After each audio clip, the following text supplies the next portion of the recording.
So hello everyone, this is Khushi Pandey. I hope you all are doing very well. आज हम vocabulary strategy के बारे में बात करेंगे। मैंने अपनी प्रीवियस वीडियोस में भी इसके रिगार्डिंग बात की है, लेकिन हम यहाँ पे थोड़ी इलैबोरेटली बात करेंगे। यहाँ पे मेनली हम दो चीज़ों के बारे में बात करेंगे, एक रानी मैम का समुद्र मंथन और दूसरा कि मेरी स्ट्रैटेजी क्या थी, मैं नोट्स कैसे बनाती थी और रिवीजन कैसे करती थी। वीडियो स्टार्ट करने से पहले आपके लिए एक डिस्क्लेमर है that I don't have any axe to grind by promoting Rani ma'am's videos. बस मुझे लगता है कि ज्ञान बांटने से ही बढ़ता है और ज्ञान को हमेशा बांटते रहना चाहिए। And I think this is the best approach for commanding over vocabulary. So let's begin. देखिए, जो अभी समुद्र मंथन है, जो जिसकी बात मैं कर रही हूँ, it is available for free on YouTube. मैंने अपनी पूरी तैयारी के लिए सिर्फ एक बार मैंने गोपाल वर्मा सर का बैच लिया था, उसके बाद मैंने बैचेस नहीं लिए हैं किसी की। मैं वोकैबुलरी मोस्टली मैंने यूट्यूब से ही ख़त्म किया था। एक बार मैं ऐसे स्क्रॉल कर रही थी तो मुझे समुद्र मंथन का बैच दिखा। मैं आपको पक्का लिंक डिस्क्रिप्शन में दे दूँगी, आप पढ़िए। उसमें 30 वीडियोज़ है। आप मुझे लगता है कि आपको रोज़ एक एक वीडियो देखनी चाहिए और प्रॉपर नोट्स बनाने चाहिए। मैम का जो तरीका है वो बहुत अच्छा है। उसके लिए आपको लिखना पड़ेगा और रिवीजन भी करना पड़ेगा। हालांकि ये थोड़ा सा और टेक्निक्स के कंपैरिजन में आसान है और इसमें आपको थोड़ा सा कम मेहनत करना पड़ेगा। तो मैं आपको उनके अप्रोच का एक एग्जांपल देती हूँ कि कैसे वो पढ़ाती हैं। हालांकि आप वीडियो तो देख ही रहेंगे, लेकिन मैं आपको बताती हूँ कि प्रूव करने के लिए कि मैम की जो अप्रोच है वो बेस्ट है। तो एक वर्ड है जैसे डिसमल। तो मैम मोस्टली निमोनिक टेक्निक्स या फिर ऐसा आपको रिलेट करके पढ़ाती हैं। तो एक डिसमल वर्ड है। डिसमल मतलब सौरो या फिर सैड। ये सबसे जनरल यूज़ किया जाने वाला मतलब वर्ड है। सौरो और सैड तो सबको ही पता है। तो डिसमल समझिए कि आप गांव में हैं, आपके पास ज़मीन है या फिर आप कहीं पे हैं, आपकी 10 मील ज़मीन किसी ने ले ली। तो आप उस सिचुएशन में क्या फ़ील करेंगे? यू वोंट फील हैप्पी, आप सैड फील करेंगे, है ना। तो डिसमल, कोई 10 मील ज़मीन ले लेता है तो आप सैड फील करेंगे। जो दूसरा सिनोनिम है वो लुगुब्रियस है। हो सकता है मेरी प्रोनाउंसिएशन बेकार हो, लेकिन है लुगुब्रियस ही कहते हैं शायद। मैं आपको स्पेलिंग दे दूँगी।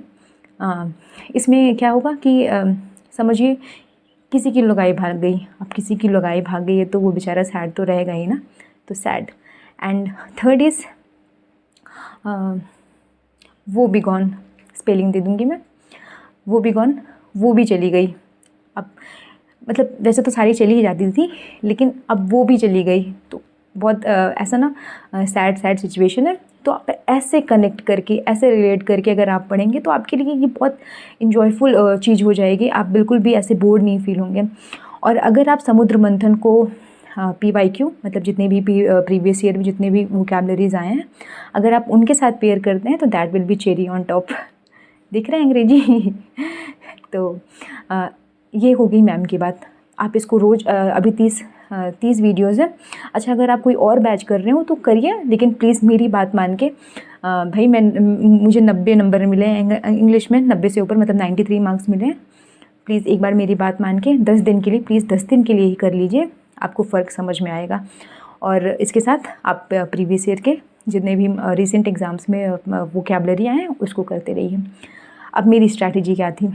मैं सबसे पहले समुद्र मंथन के सबसे पहले मैंने उनके जो 30 या 32 वीडियोज़ थे, मैंने उसको कवर किया। जैसे ही वो ख़त्म हुआ, मैं वही प्रीवियस ईयर जितने भी मतलब वो कैब्स आए थे प्रीवियस ईयर में, सारा मैंने कर लिया। और जब ये ख़त्म हो गया तो मैंने और कुछ नहीं पढ़ा। बस जो मैम वीडियोस कराती थी, जो नए एग्ज़ाम्स में आ रहे हैं, उसको करती थी और कुछ नहीं करती थी। और अपने नोट्स को मैं रोज़ रिवाइज़ करती थी। रोज़ बाद में आपके पास बहुत सारी चीज़ें हो जाएंगी पढ़ने के लिए, रोज़ हो सकता है आपको टाइम ना मिले, लेकिन वीक में 2 या 3 दिन तो मैं कर ही लेती थी। तो मैं आज आपको अपना एक वीडियो भी यहाँ पर अटैच कर दूँगी कि आप देख लेना कि मैं नोट्स कैसे बनाती हूँ। और सबसे एक ज़रूरी चीज़ ये है कि आपको वोकैबुलरी अगर आप पढ़ रहे हैं तो आपको एंटोनिम्स पढ़ने की ज़रूरत नहीं है। मतलब आप उसको नहीं रटिए, आप सिनोनिम्स पढ़ लीजिए। और मुझे लगता है और मुझे एक्सपीरियंस है इस बात का कि अगर आपको सिनोनिम्स अच्छे से आप कमांड है उस पर, तो आपका एंटोनिम कभी गलत नहीं होगा, मतलब मोस्टली गलत नहीं होगा। आप ऑप्शंस को एलिमिनेट करने में एबल रहेंगे। सो अब हम ईडियम्स की बात करते हैं कि आप ईडियम्स को कैसे करें। देखिए ईडियम्स भी बहुत जो कुछ होते हैं जो एकदम से आउट ऑफ द वर्ल्ड होते हैं, मतलब कि पता नहीं कहाँ से आ गए हैं, कोई उसका रिलेट ही नहीं कर पा रहे हैं। बस आप थोड़ी थोड़ी चीज़ों को जोड़ना शुरू कीजिए कि जैसे एक एशिलीज हिल करके एक ईडियम है, अभी मुझे ऐसे तो तुरंत से याद आया। तो आप समझिए कि अगर आपको कोई हिल से ऐसे पकड़ रहा है, मतलब वो आपकी वीकेस्ट पॉइंट है, ऐसा कुछ आप अपने मन से थोड़ा रिलेट करके पढ़ेंगे तो आपको बहुत अच्छा लगेगा और आपको काफ़ी दिनों तक याद भी रहेगा। सो आप प्लीज़ ये दोनों चीज़ों को अच्छे से फॉलो करें। समुद्र मंथन पढ़िए, PYQs पढ़िए और तीसरी चीज़ नोट्स ज़रूर बनाइए एंड रेगुलरली रिवाइज करते रहिए। सो आज के लिए इतना ही। Bye bye. Subscribe to my channel and best of luck. Thanks for watching.